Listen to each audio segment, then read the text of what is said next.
"You need to stop making this about you, Renata. You're sick. You can barely get through a week without a flare-up. I can't put my life on hold indefinitely." He said it standing in the doorway of our bedroom, arms folded. The voice he used when he'd already made a decision and was explaining it to someone who hadn't caught up yet. I was sitting on the edge of the bed. It was a Tuesday. I had spent the previous 3 days in a flare that had pulled me so deep into exhaustion that walking to the bathroom felt like a negotiation. I looked at him and I said, "Your life." And he said, "Yes, my life. I have one too." I want to tell you about a Saturday morning 14 months after that conversation. He came into the kitchen with a manila envelope, set it on the table in front of me, slid it across without quite meeting my eyes.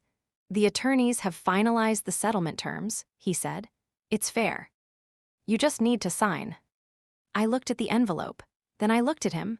"I know," I said. "I've been expecting this." And I reached into the bag beside my chair and placed a second envelope on the table. Mine's a little thicker. "My name is Renata Solis Ward. I'm 38 years old. I teach high school literature in the same building where I once sat in the third row," and annotated a worn copy of Beloved with a pencil I borrowed from the boy next to me. "I married Daniel Ward 11 years ago in June, in a garden ceremony in my parents' backyard that my mother had quietly planned for 3 years before Daniel ever proposed. She liked Daniel, liked his steadiness, his composure, the way he shook hands with my father like a man who understood that a handshake was a full sentence. He was an architect.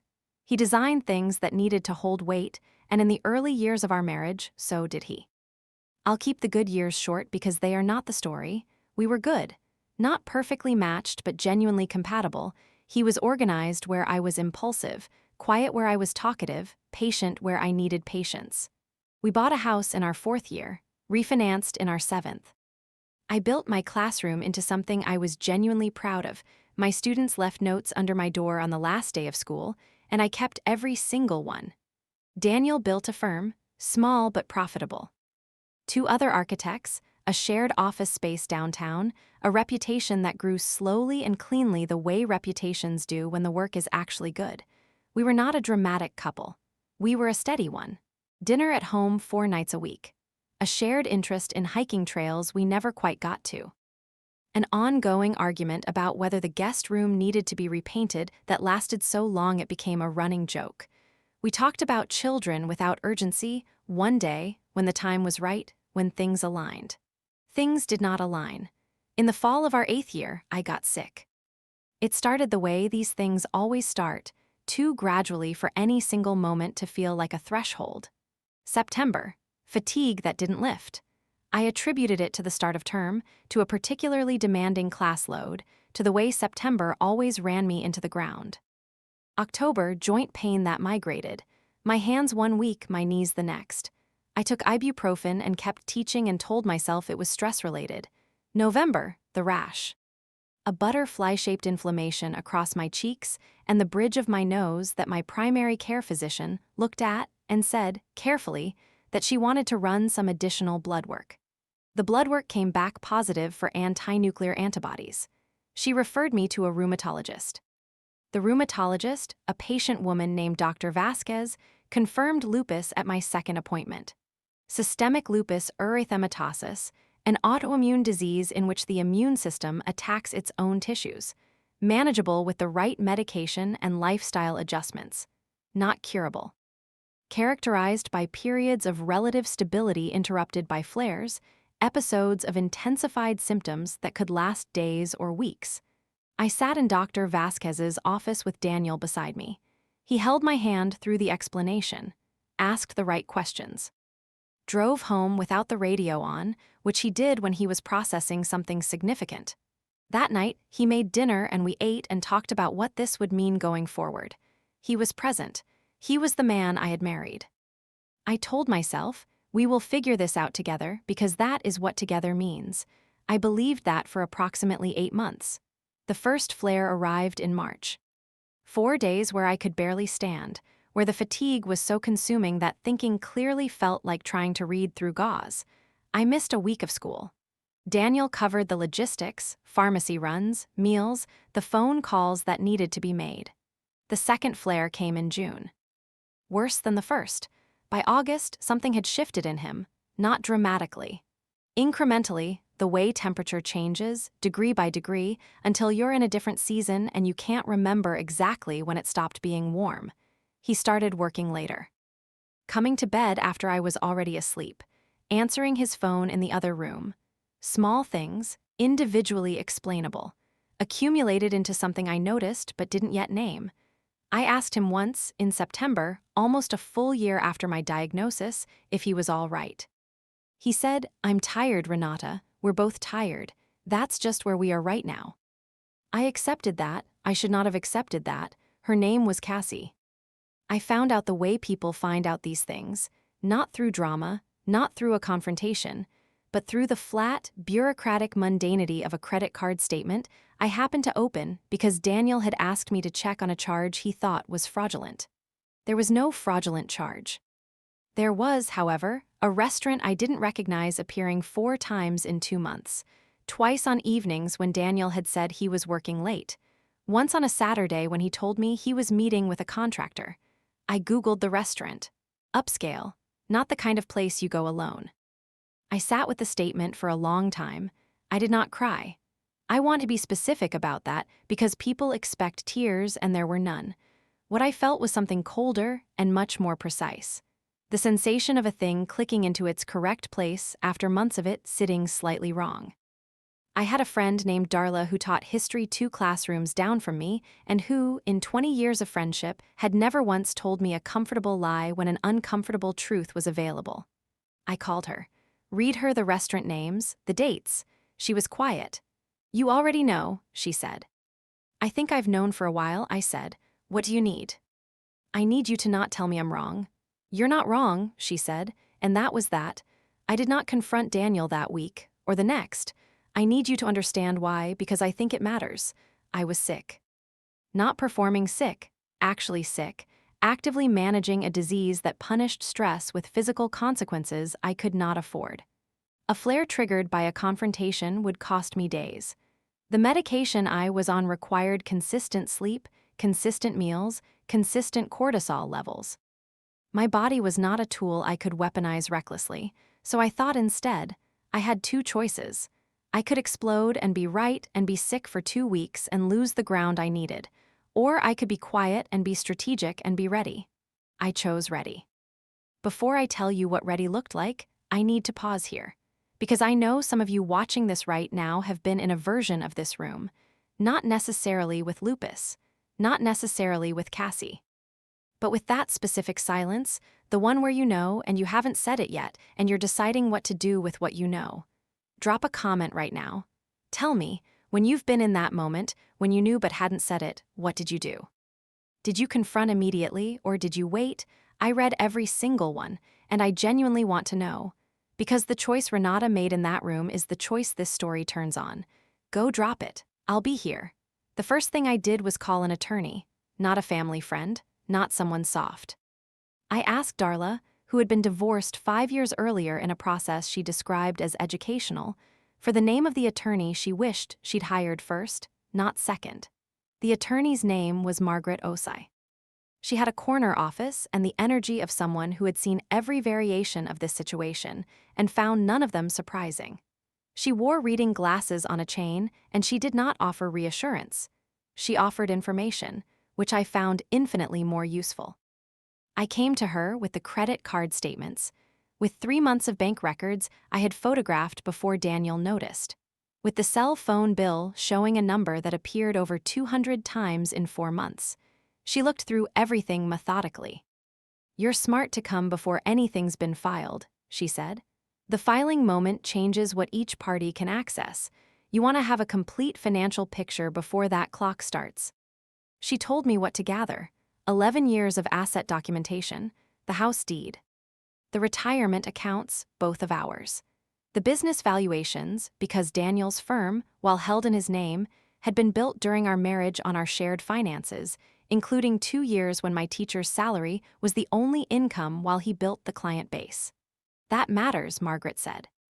"Maryland is an equitable distribution state. What's equitable depends on what can be documented. The spouse who comes in prepared wins more equitable distribution. I spent the next 4 months being very, very prepared. I want to tell you what those 4 months looked like from the outside. From the outside, I was a sick woman whose marriage was quietly dissolving. I slept a lot. I went to my rheumatology appointments. I taught my classes, literature, stories, the architecture of how humans tell each other the truth about their lives. I was calm. I did not fight with Daniel. I did not ask questions I wasn't ready to hear answered. I made dinner twice a week and ate it across from the man who was lying to me, and I was pleasant about it. Daniel, I believe, interpreted this as resignation. He began to be less careful. He stopped coming home at 7, then 8. He stopped explaining. He left for a weekend in October with a vague reference to a work conference in Philadelphia, and I did not ask which hotel, and he did not offer it. I used the weekend to photograph the documents I still needed.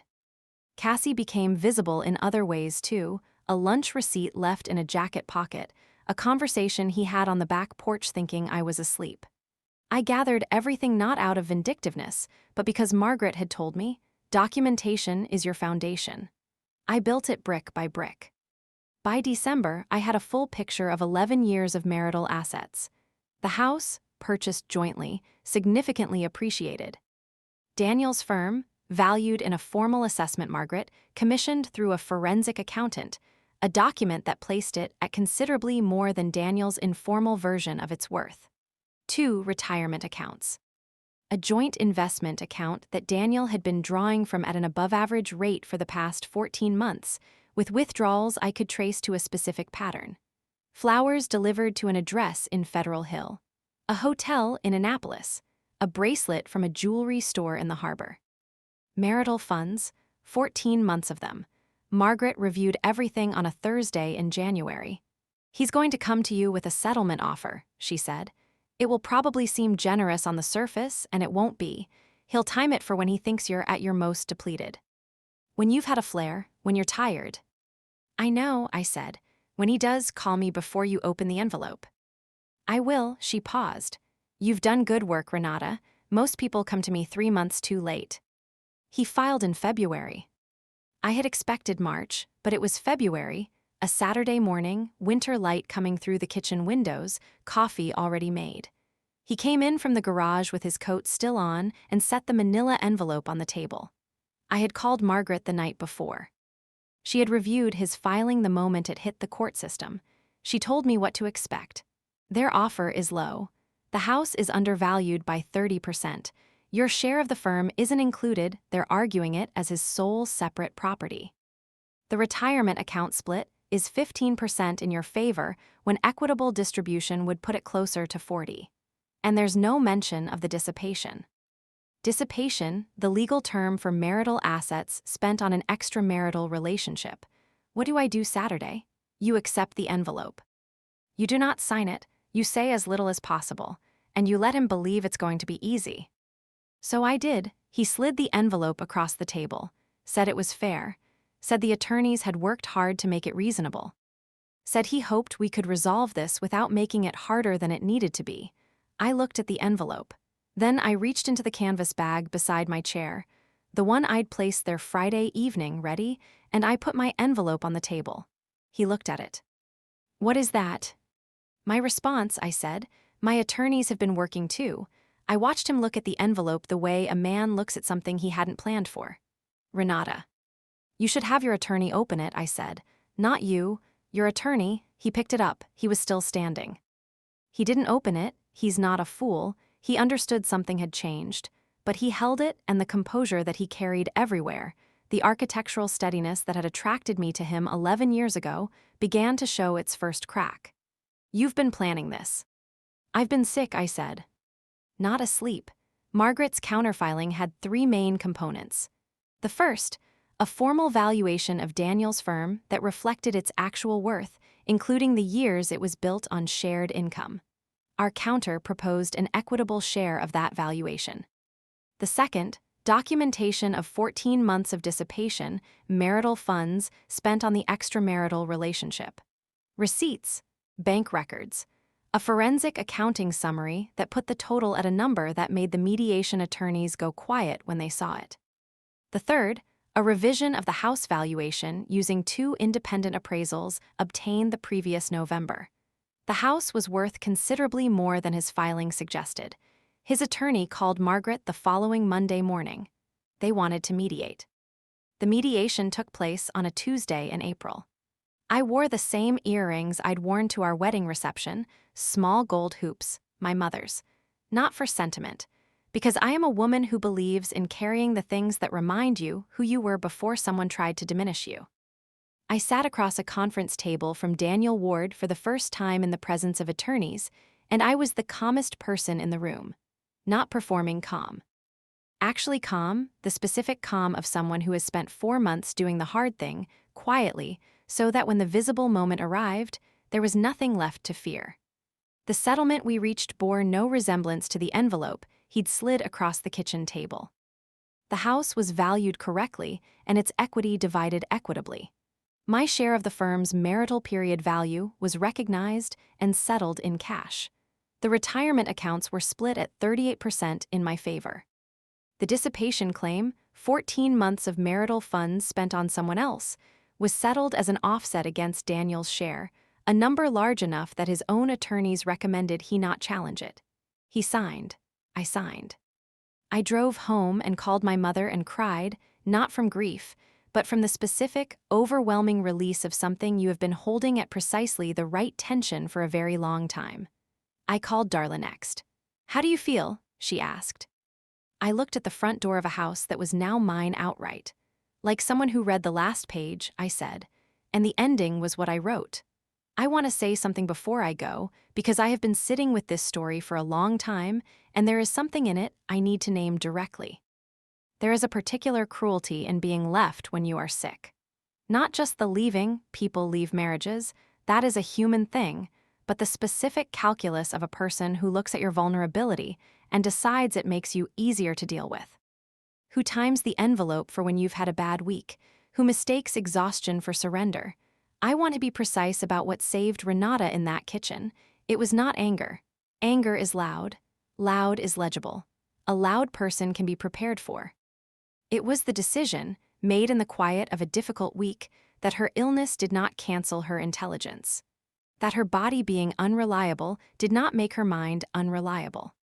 That the same steadiness she had admired in him, that architectural composure, was a thing she had also built, in herself, over 11 years without ever needing a corner office to prove it. She was sick. She was strategic. Both things were true at once. Know your worth before someone else hands you their version of it on a Saturday morning in a manila envelope. Know it down to the appraisal, down to the forensic accounting, down to the 14 months of receipts that tell the true story of where a person's heart actually was. And when the envelope comes, have yours ready. Thank you for staying with this story. If it made you feel something, if Renata's quiet 4 months resonated with you, hit the like button and subscribe. It helps more people find stories like this one. And down in the comments, I asked you halfway through, when you've known something and haven't said it yet, what did you do? I want to hear the rest of your answers. Tell me your story. I read every single one. Until next time, take care of yourself. Know what you're worth. And know it in writing.